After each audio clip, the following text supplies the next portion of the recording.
Akati omumbejja ono ndowooza yeddira mpologoma era nga muzzukulu wa Ssebuganda era nga asibuka lwa dda. Akati abuzza ekibuuzo nti kibi ki ekiri mu kwabizaawo olumbe? Kibi ki ekiri mu kwabizaawo olumbe? Era ayagala kukimanya. Ekirala n'aga nti yawulidde mu maloboozi agaasomesebwa nti si kirungi kugenda kubikka kabaka nga mu nnyumba mulimu olumbe olutali lwabye. N'abuuza nti buli nnyimbe oba bassenkulu bokka. Akati nja kuddamu bwe nti ekitundutundu ky'olumbe olutali lwabye ndowooza wabaddemu ensobi entonotono mu ddoboozi eryo oba gwe twawabyemu ewatonotono. Okugenda okubikka kabaka tekyandinonoozezza oba tewaliwo olumbe lwabye okugenda okubikka kabaka. Kabaka ye bw'aba akubanja okumubikka oba balongo oba ki, ebyo osobola okugenda nabyo mu maaso. Bwe tuba twakyogedde mu ddoboozi eryayita ndowooza twawabyemu nga bw'omanyi nti ebigambo biba bingi. Okubikka kabaka nga ewaka waliyo olumbe olutali lwabye tetugaanye kikulu, naye ate tekyandikugaanye kugenda kubikka nga kabaka akuyita, era tekyandibagaanye kugenda mu maaso na mikolo egyo egy'okubikka. Wabula bwe mumala okubikka kabaka ne mutandika okutambuza ensonga za lubaale, awo batandika okubalaga olumbe olwo era lusobola okutaataaganya ensonga zammwe, kubanga mubeera mu kituntundu kyakujja mizimu, kyakuggyawo obusibe, obutateredde, obuteetaaya mu nsonga z'abantu bammwe abaaseerera oba ekituntundu eky'emizimu. Nti bwe muba munaatereeza ensonga za lubaale, ennyimbe zonna zandibadde njabye. Era bwe muba temulina busobozi bukola mikolo egyo nga miwanvu, waakiri muteekawo embeera entonotono ne mukola ekitundu ky'olumbe. Bw'aba mugenzi wammwe nga mugenzi ne mukola emikolo oba mufumbyewo mmere oba mukoze eki, ne muteekako omusika, naddala ng'ensonga zigenda mu maaso nga waliwo olumbe olutali lwabye. Naye entandikwa eno nti tugenda kubikka kabaka, tugenda mu lusozi gyendi, ebyo mwandigenze nabyo mu maaso. Bwe tuba twakyogedde tetwamaze ndowooza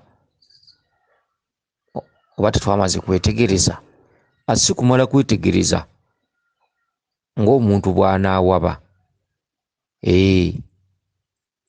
Okugenda okubikka kabaka oba okuyita mu lusozi ki, ebyo ng'okyali mu ntabaalo wandigenze mu ntabaalo nga bakuyise. Naye entabaalo ezo kubikka, kutwala ffumu gindi, kutwala kkanzu gindi, bwe ziba ziwedde waliwo ekitundu kye tuyita okuteekateeka, okulambulula ensonga oba okutereeza ensonga, oba kwaza lubaale oba kuyita lubaale oba kuyita balongo, oba okutambuza ensonga ezo ez'abajjajjammwe ng'ekiruubirirwa kiri nti tuli mu kutereeza lubaale. Awo si kirungi kuteekateeka nsonga oba kulambulula oba kuyita balongo, kukola mikolo gya balongo, kugenda mu maaso na nsonga nga muyinamu olumbe olutali lwabye. Si kirungi. Naye ate oli omulala ajja kugamba nti nsobola okuba ntambuza ensonga naye nga mu famire mulimu olumbe olutali lwabye, naye ng'ate bekikwatako nga tebasobola kumpuliriza, nga siina bwogerero. Mulimu abatambuza ensonga nga newa bwe babakyawa, mulimu abatambuza ensonga nga talina buyinza bwabya lumbe, mulimu abatambuza ensonga nga talina ddoboozi waabwe. Eriyo abantu abakulu oluusi basomi talina wajja bagamba nti banne twabye olumbe lwa gundi kuba ntambuza bino. Okitegedde? Kakati bwe kiba bwe kityo nga mulimu omuntu atalina bwogerero waabwe, atalina ddoboozi, mulimu abakyayibwa, mulimu abatalinyira ddala waabwe nga bamukyawa lwa lubaale. Waliwo mmoto mu lubaale egamba nti omusajja omwali enkoko ye. Okitegedde? Ssebo oba nnyabo osobola okugenda mu maaso n'ensonga. Ewammwe tebakwagala. Okulima ebijja balowooza ozze kuteekako ddogo. Tolina ddoboozi. Ewammwe basomi. Bakwesamba nti olina ebintu bye weeyingizaamu. Weeyonoona. Wayonooneka. Tokyategeera. Bakwogerera. Singa wakwogerera, baganda bakwogerera, taata wakwogerera, wayingira mu bintu ebitategeerekeka, ojja tusomboolera amalogo, ojja kuleeta ebintu bye tutajja kusobola okutwaliza wamu nga tolina kintu ky'oyinza kwogera kikulu bwe kityo ne bakiwulira. Ewammwe mulina ennyimba ebbiri, senga wammwe kitammwe tebaayabizibwa lumbe. Lubaale alina mmoto egamba nti omusajja omwali enkoko ye teguba musango gwo, guba musango gw'abali. Tambuza ensonga, genda mu maaso n'ensonga. Lubaale yamanyi bw'ajja okikola. Era kifaanagana kino nti Lubaale takolebwa muntu omu. Abantu bo nga babadde bakkiriza ensonga, tosobola kutereeza nsonga wekka ng'abantu bo tubagambye. Abantu bo babeera nga beetegefu okukola buli kimu.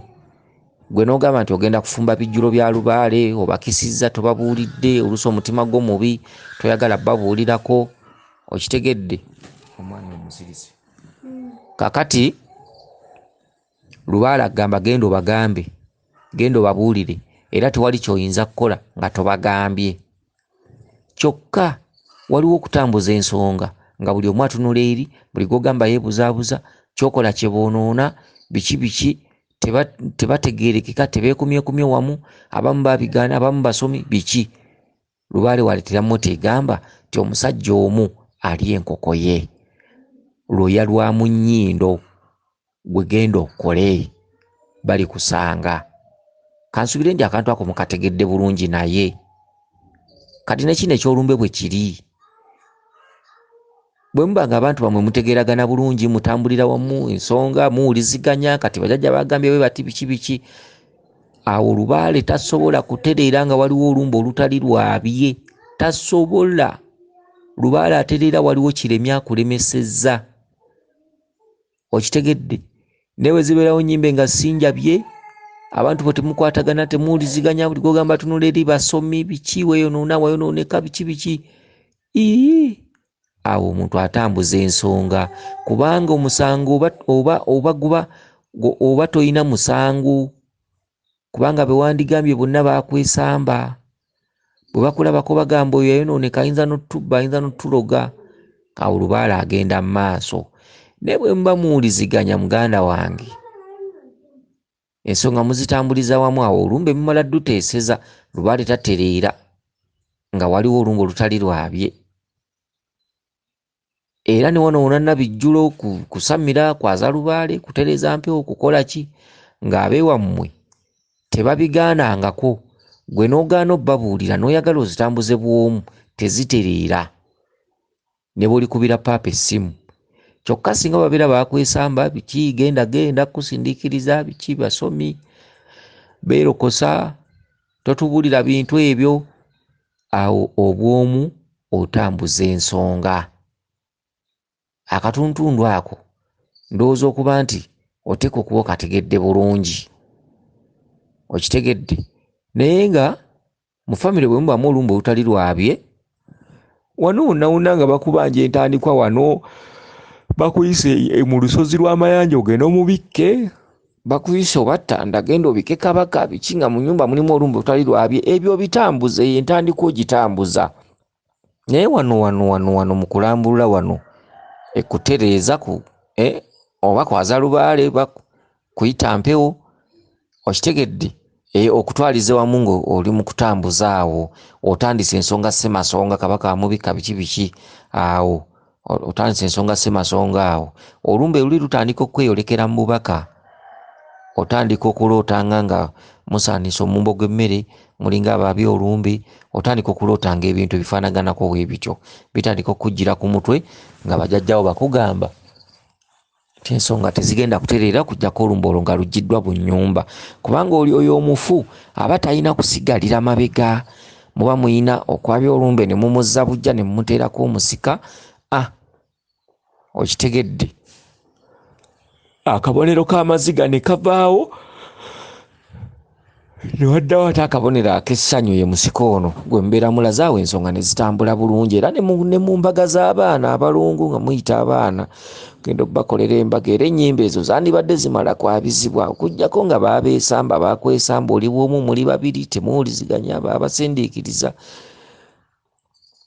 awo giri giba misango gyabwe nga gibasinga lubaala abawo obuyinza ne mugenda n'ensonga mu maaso.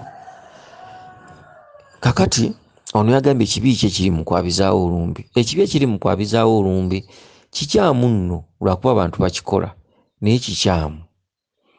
Omuntu nga yakafa mubeera mu maziga okitegedde muba mu maziga bwe mwabizaawo olumbe kakati